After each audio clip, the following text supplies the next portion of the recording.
Recebemos nossos irmãos aqui no auditório, hoje só nesse, porque no de cima hoje não temos atividade, e também entrar nos lares dos nossos irmãos que nos assistem e desejar a todos muita paz.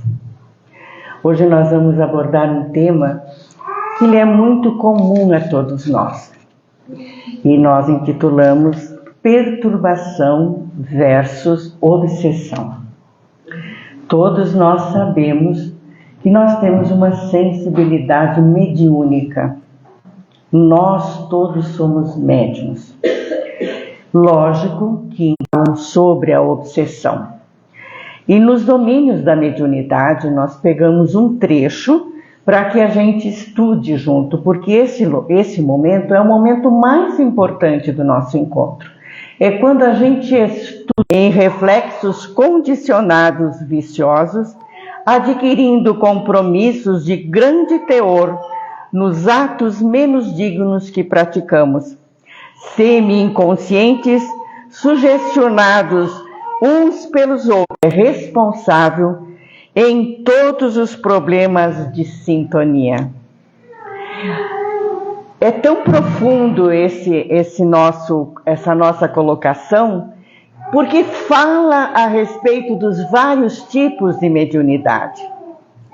São aquelas pessoas doentes do raciocínio, e que se nós voltássemos um pouquinho no tempo, muitos médiuns foram colocados em sanatórios, em hospitais, foram relegados ao abandono, porque achavam que eram loucos. Na realidade, eram criaturas que traziam essa sensibilidade muito aflorada.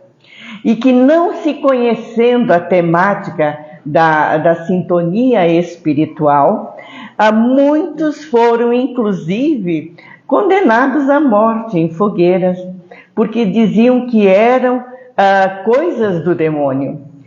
Quantas pessoas são hospitalizadas ou são colocadas em casas de doentes mentais, mas que só possuem, não é doença, é a mediunidade que não está bem direcionada ou educada.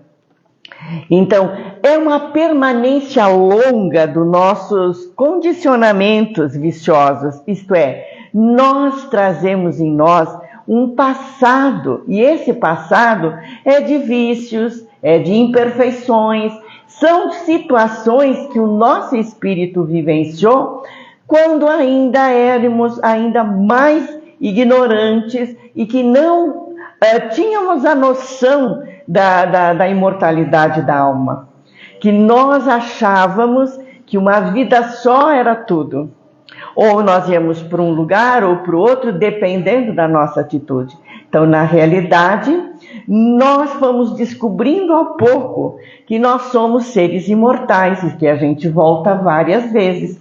Então, essa nossa nova forma de ver a vida já é o conhecimento que nós estamos adquirindo através das várias existências dessa nossa imortalidade.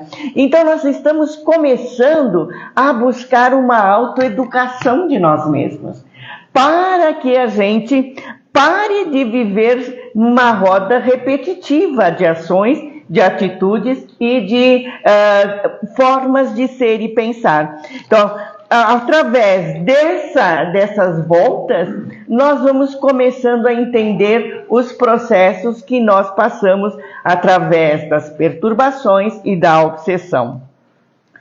Mas aí alguém pode me perguntar, o que é uma perturbação? Então, lá no dicionário diz assim, que é uma ação para produzir desordem, confusões violentas no estado natural das coisas. É verdade, às vezes nós estamos calmos, está todo mundo ali quietinho, e acontece alguma coisa que perturba aquele momento. Às vezes uma briga, às vezes uma palavra que é dita de uma forma agressiva, às vezes é mesmo um comportamento que vai à agressão física. Tudo isso perturba o natural do ambiente, não é? então nós ficamos meio que fora do nosso eixo quando isso acontece. Também atordoar, causar uma sensação incômoda. Estar num ambiente onde estava tudo bem e algo quebrou aquela sintonia, aquela harmonia, a gente começa a se sentir fora do nosso estado normal de tranquilidade, de paz. Ficamos atordoados, ficamos como que com uma sensação incômoda. Confusão de ideias, apreensão injustificável e medos, seja ele de que forma for. Allan Kardec, na realidade, ele vai nos ensinando, né, que a mediunidade, na maioria das vezes, estamos todos nós encarnados, agindo sob a influência de entidades espirituais que se afinam com o nosso modo de pensar e de ser, ou em cujas faixas vibratórias respiramos. Como é que os nossos ambientes? Onde é que nós vamos? Qual é o convívio de amizades que nós temos? O que nos agrada mais? É estar, vamos colocar de uma forma grosseira, num barzinho trocando ideias e bebendo? Qual é a sintonia que eu vou ter se eu estou num ambiente desses? E esse nosso ambiente? Qual é a sintonia desse nosso ambiente? É muito diverso de um outro que é uma balada, um bar, uma roda de anedotas. É muito diferente. Há um clima muitas vezes pesado quando a gente convive com esse tipo de situações. Porque não é só o encarnado que está pensando, que está ali. Há energias densas da mesma qualidade, do mesmo grau, do mesmo peso. Então nós estamos ali vivendo de uma forma viciante aquele ambiente. Já o ambiente mais tranquilo, mais calmo, ele acerena a nossa alma. Ele nos dá um certo elan, uma forma leve de viver.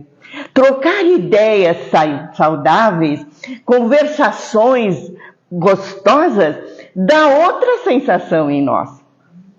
Tanto é que quando o ser começa a aprimorar os seus gostos, as suas sintonias, nós perdemos muitos dos antigos amigos. Nós não conseguimos mais conviver com determinados ambientes. É improdutivo, a partir do momento que você se autodescobre, conviver num ambiente pesado, hostil ou vicioso. Então temos a certeza que nós vamos crescendo e buscando esses ambientes mais leves, mais tranquilos, porque nós precisamos desse espírito calmo. Nós precisamos disso. Então, quando os desencarnados se aproximam de nós, como nós estamos num ambiente A ou B, se é um ambiente bom, um ambiente A, as ideias são boas. Tudo se torna bom. Se nós estamos num ambiente ruim, pesado, as ideias serão de acordo com esse ambiente. E muitas vezes, olha bem, nós entramos, por exemplo, num hospital, que é um ambiente onde há doença, dor, sofrimento. Qual é a pessoa que não se sente um pouquinho pesada dentro de um ambiente hospitalar?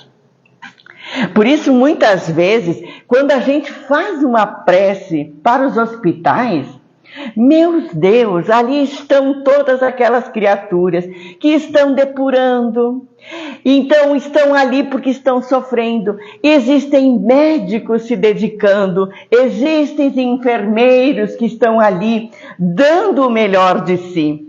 Então, orar por essas pessoas e por esse ambiente estimula a que haja sempre uma harmonia cada vez maior. Quando nós estamos, por exemplo, na rua, Ou entramos numa loja, às vezes as pessoas, que dor de cabeça horrível. Quem está na rua? Quem está nessa loja? Não é só os encarnados. Muitas vezes um número bem maior de espíritos está andando ao nosso lado e a gente nem percebe.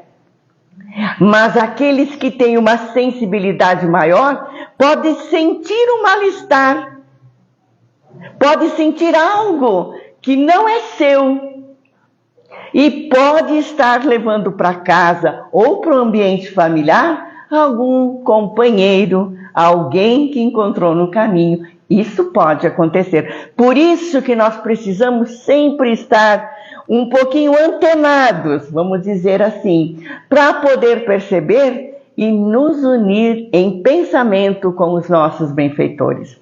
Por isso, é sempre aconselhável, vai sair de casa? Pede a proteção do teu anjo da guarda. Vai para algum lugar onde você sabe que o ambiente é materialista? Faz uma prece. Pede a ajuda do teu anjo da guarda. Para que você vá e volte de uma forma que não te deixe com menos energia do que quando você saiu de casa.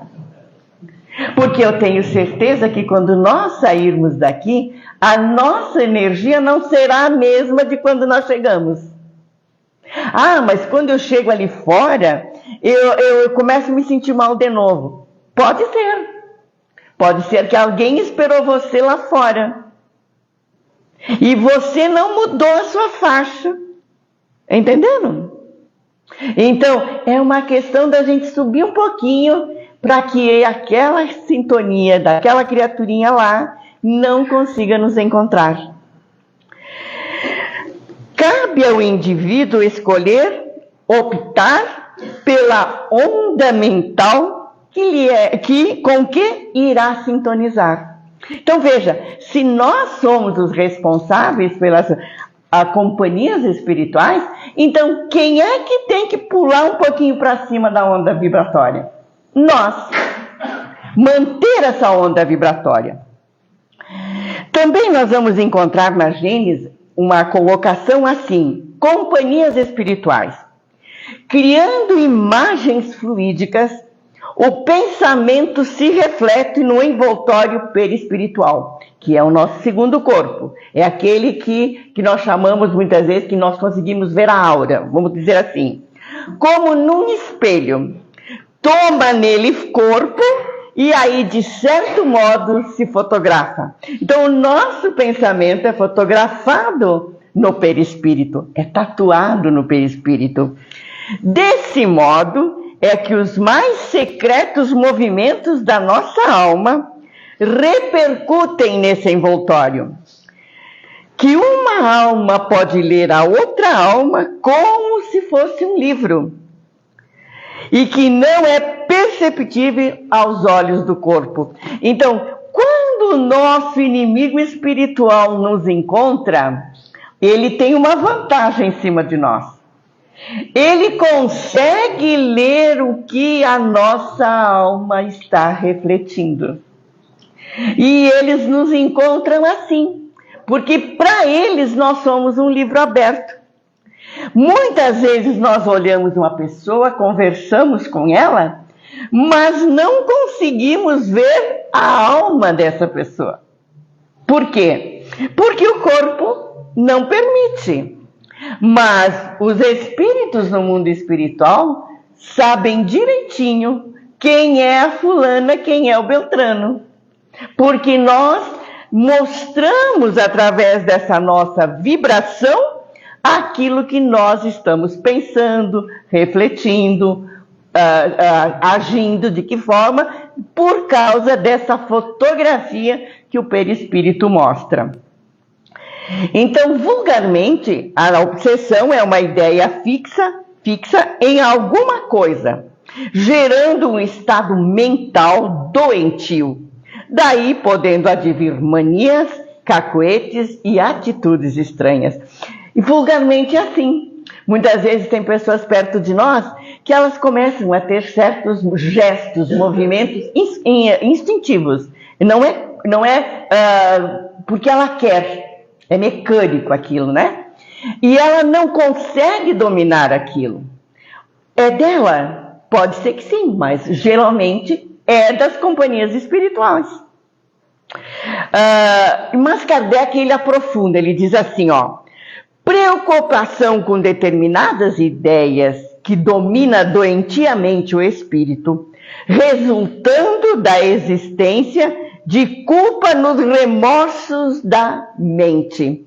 Quantas pessoas dizem, eu tenho um remorso e não sei do quê. Eu não fiz nada e vivo com remorso. Não conhecem pessoas assim? Tem. Eu não sei por que eu tenho esse sentimento de culpa que não me liberto. Então ali está uma prova de que o passado está cobrando alguma coisa. É quando a gente não conseguiu aceitar, perdoar. É quando a gente não conseguiu fazer o que Jesus advertiu. Reconciliai-vos com o vosso inimigo enquanto estiverdes a caminho. Aquilo que ele estava dizendo, porque ele sabia que isso podia se prolongar no mundo espiritual. Denotando realmente perseguição. E denotando também a presença do obsessor, que vem cobrar antigos delitos como comparsas ou como inimigos. Porque até como comparsas eles nos cobram. Imaginemos alguém que numa existência formou um bando. Esse bando saltava, roubava, matava e vivia só aquele dia. De que forma nós vamos para o mundo espiritual? Do mesmo jeito. Por isso a gente diz aqui, muitas vezes a gente alerta, tanto para quem fala como para quem escuta. Nós precisamos de auto-perdão e perdão das ofensas. É fundamental para o nosso espírito, para que a gente não continue a levar essa problemática do corpo físico, do mundo físico, para o mundo espiritual. Nós precisamos sentir por nós também compaixão. Saber que nós estamos aqui nesse mundo para aprender e que nós vamos errar muito. Mas permanecer no erro ou no sentimento de culpa não vai nos ajudar. Então exercitemos o auto-perdão, analisemos o erro e vamos prosseguir, levantar, começar de novo. Essa é a nossa função como espíritos. Primeiro, espíritos ainda muito ignorantes, não sabemos tudo e que estamos aqui para aprender. Então, nessa autoanálise, nesse auto-perdão, começar de novo, a partir do momento, se puder refazer aquilo que você fez de errado, tudo bem. Mas se não puder, os benfeitores dizem assim, que todo aquele que erra, se ele for encontrado no trabalho do bem, pede à justiça divina que a dívida seja protelada indeferidamente. Isto é, a dívida ela é amenizada através do trabalho na caridade, no bem. Então, Deus nos ama. E esse amor permite que a gente recomece a cada caída, a cada erro. Então vamos confiar nisso e agradecer sempre a Deus a oportunidade de recomeçar. Quando nós acordamos de novo, é uma nova oportunidade. Comecemos agradecendo, a fim de que a gente possa fazer o nosso melhor. Kardec diz assim também, a obsessão decorre sempre de uma imperfeição moral que dá a ascendência a um espírito mau. Então, ela exprime sempre uma vingança, que essa vingança ela tem uma relação do obsediado com o obsessor. Então, a obsessão é a cobrança que bate às portas da nossa alma. É um processo bilateral. Às vezes a gente diz assim, mas como que eu tenho um obsessor? O obsessor está nos cobrando. Então, é um cobrador. E se nós estamos sendo obsedados, há o cobrador, há o devedor. Quem é o devedor? Nós. Entenderam? Quando as pessoas dizem, por favor, tire esse espírito de perto de mim, eu não posso mais, eu não aguento mais a presença dele. A gente ajuda. Há o trabalho de desobsessão, há a doutrinação. Mas quem tem que fazer o trabalho maior é o obsedado. É nós que fornecemos o plug de acesso para o espírito obsessor. Ele está cobrando de nós algo que nós fizemos a ele. Então, se nós temos essa consciência, nós temos que perceber que ele está com a razão, muitas vezes.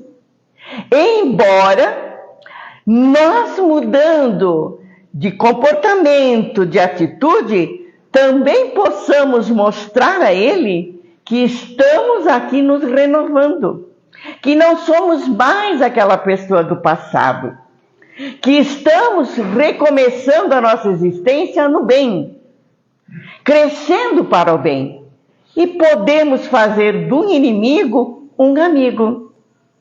Quem assistiu o filme do Divaldo, tem lá alguém que o obseda desde criança.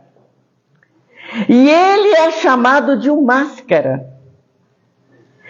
Tanto o Divaldo trabalha e se esforça, que a gente sabe o bem que o Divaldo está fazendo a todos nós, e principalmente ao lugar onde ele está, que ele acaba fazendo do Máscara de Ferro o seu protetor. Porque em todos os lugares aonde ele vai agora, ou desde que se reconciliaram, lá está ele para proteger o Divaldo. Lógico que nós não somos o Divaldo, mas podemos, espelhados nessa história que ele nos conta, começar também a escrever a nossa nova história. E assim, nos afastando mais da nossa inferioridade. Logo, toda vez que alguém encarnado ou desencarnado exercer sobre outro constrição mental negativa, por um motivo qualquer, através de simples sugestão, indução ou coação, com o objetivo de domínio, processo que se repete continuamente na Terra ou no plano espiritual. Então, nós temos também que perceber que há vários tipos de obsessão. Vários. Tem a recíproca. Quando nós, nas paixões, isso é muito forte. Quando nós, através do pensamento, entramos na vida do outro. E o outro, por sua vez, entra na nossa. O caso Libório, que é nos domínios da mediunidade também, ele está desencarnado. Mas ele vampiriza o corpo físico de uma determinada mulher com quem ele convivia. Ela, por sua vez, emite pensamentos na direção dele. Então, ambos se ajudam mutuamente a se auto-vampirizar, a se auto-obsedar. Quem é que vai romper essa ligação? O tempo e o conhecimento através da disciplina do pensamento, que é o que André Luiz nos fala. E somente o tempo vai fazer esse trabalho. Porque quando nós adquirimos um vício, ele forma raiz profunda. Seja ele de encarnado para encarnado, ou encarnado para desencarnado, ou seja ele de uma forma viciosa só com o indivíduo, quando ele se automutila ou quando ele se auto-obseda. Então, o pensamento dessa irmã encarnada, ela também está de acordo com o pensamento daquele que a vampiriza. Eles vivem de forma avassaladora essa paixão, que não permitem serem perturbados. Por que existe feminicídio? Por que existem mulheres que também partem para agressão para o homem, para o marido? Porque há ali uma paixão avassaladora. Quando alguém quer sair, não sai não. Aí há o assassinato, há uma série de agressões, porque eles não permitem que haja nenhum tipo de perturbação. Então veja como nós conseguimos fazer da nossa vida uma verdadeira bagunça quando a gente não educa nosso pensamento. Esse tipo de relacionamento termina em tragédia. Se um dos parceiros modificar o seu comportamento com relação ao outro. Cuidemos com o ciúme, cuidemos com essa coisa de posse. Se não fizer como eu quero, não está certo. Gente, quem ama, liberta. O que é libertar? Ajuda mutuamente. Se organiza uma relação quando há respeito por um e o respeito por outro. Cada um de nós somos individualidades. Temos o direito de ser livres, com responsabilidade. Se aquela pessoa não nos quer mais, não vamos deixar que haja ali uma animosidade tal. Então, tudo isso que nós falamos, e mais um pouco, ela sempre vai começar conosco. Então, há o autoconhecimento. Nos evangelizarmos é fundamental para todos nós. Busquemos Jesus. Nós podemos entrar num processo obsessivo e nos auto-mutilar.